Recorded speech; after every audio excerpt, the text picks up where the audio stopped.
My first real conversation with Zion was a couple weeks ago, and we got to chat for 20 minutes or so after one of the workouts. And the last thing I said to him, I said, look, man, don't this up for me.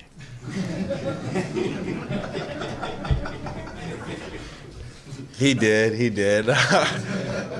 It was so funny. Like he had just given me some great advice, and then, the whole mood shifted. He was like, I'm 13 for 13. Don't mess this up for me. I'm like, JJ, why are you telling me? I'm a rookie. Just don't have it. But you can't have games in this league where you don't put forth the type of effort and energy that you need on this level. That can't happen.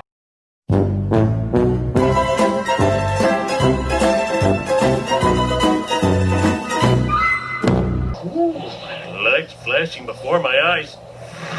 One Clippers note, we have to talk about the meme.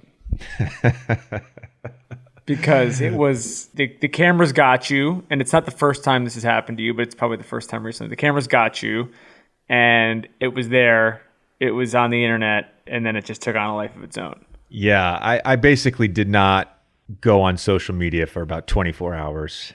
When did you know? Because I didn't send it to you. When did you know that it was a thing?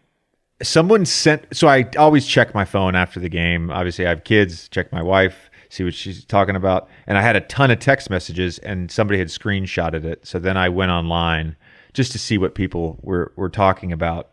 And the Ringer actually tweeted something out, "We're so sorry." And then it was the video of them zooming in on my face.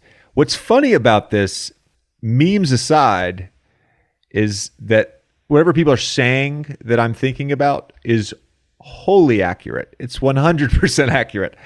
In that moment, I actually remember this moment in the game. I was having a little bit of an existential crisis. I was.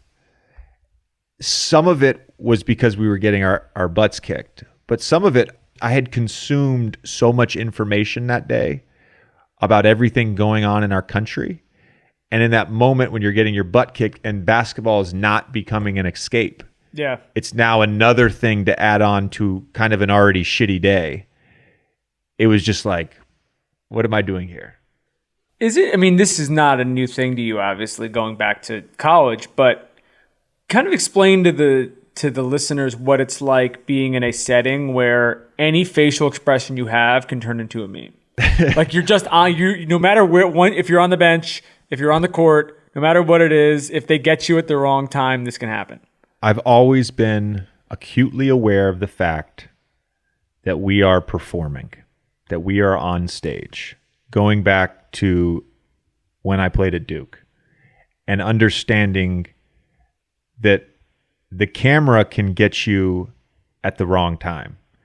And so I've always tried to be energetic and keep a good face. I can remember early on in my Duke career, I had a 4-point play. It was a close game. I believe we were playing Davison. It was my second or third game. I had a 4-point play, and they cut to the bench, the Duke bench, and there was 8 guys standing up clapping, and Lee Melchione is sitting down asking one of the managers for a cup of water. And Coach showed that clip the next day in film. And from that point on, we were all sort of put on notice. Like there's a expectation of behavior when the cameras are on. And you never want to, I'll be honest with you, on Saturday when that meme came out, I was embarrassed. You don't want to be caught looking that defeated. It was embarrassing. Yeah. And then I was a little bit angry at myself. Because I feel like I've been aware of this. I let my guard down for a second. I let that moment get the best of me. To defend you for a second, you just admitted to the crisis you were having. But some people's faces just look like that. It doesn't, you could have actually been happy you wouldn't have been happy with what was going on in the game, but you could have been thinking about something completely different. And your face could have just been furrowed in a certain way. And so it's a little bit like when the internet, and we talk about this a little bit with Dame, because he's been memed all the time. But when the internet decides to get a hold of one of these things and go, you kind of just got to laugh at it and let them rock and almost not, it shouldn't embarrass you. as a professional, it embarrasses me. As a human being, I think it's hilarious. Yeah, it's funny. It's great. No, it's to your point. Like some people's face look like that. Let's say the scoreboard was reversed and we were up by 30. It wouldn't be that big of a deal. People are like, what is JJ thinking about? Yeah. The fact that they're zooming in on the camera and the byline below says Clippers 77, New Orleans 45. It's like, well, there could only be one thing. And it was the first blowout of this bubble. And there have been a few since then. And so it's not as, and obviously like, you know, the thing with your guys' games so far, and I think this is probably going to continue, is all your games are on national TV. Everybody, because of Zion and whoever else, everybody's watching. And so you have that spotlight in a way that some other teams might not have. No, that's valid. That's valid. What'd you think about Zion on Monday?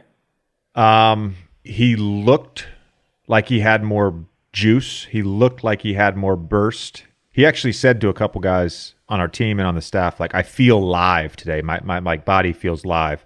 I mean, look, the guy didn't get to compete in essentially a training camp the way the rest of us did. He didn't get the ramp up period that we all did. So he's clearly working through that and getting back to being able to play at game speed consistently in a 5-on-5 setting. But I thought he was great. Really happy with our team. We get a couple days off here, and then we have a back-to-back. And we kind of all recognize like we need to win out. And for us to really secure that 8-9 spot and be able to be in this playing game, we need to win out. How are you, JJ? You well? I am doing just fine. I've been in the bubble now for about 5 or 6 weeks. And unfortunately, I'm going home in a few days. Well, let's talk about that. Let's talk about Sunday night, because on Sunday night, you scored 31 points and the Pelicans were eliminated from playoff consideration, which breaks your personal record of making the playoffs every year of your NBA career, which is an incredible achievement in itself, I have to say.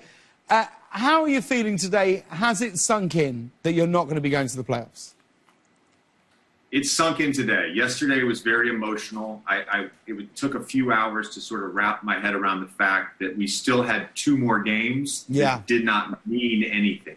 And a lot has been made in the NBA world of this playoff streak that I've been on. 13 years in the NBA, 13 playoff seasons. This is my 14th year. I would just much rather have one NBA championship than this playoff run. And so for me, as I finish up my career over the next few years, my focus is going to be on how do I get to the right situation so I can win an NBA championship. Well, what is that situation? I don't know. Maybe it's the Pelicans for the next 3 years. We have a bunch of young stars, Lonzo Ball, Brandon Ingram, Zion Williamson. I'm under contract for 1 more year. I've loved my time in New Orleans. It's one of the most amazing cities in America, and I love my team, and we'll see what happens. We certainly will. Now, you're the real MVP.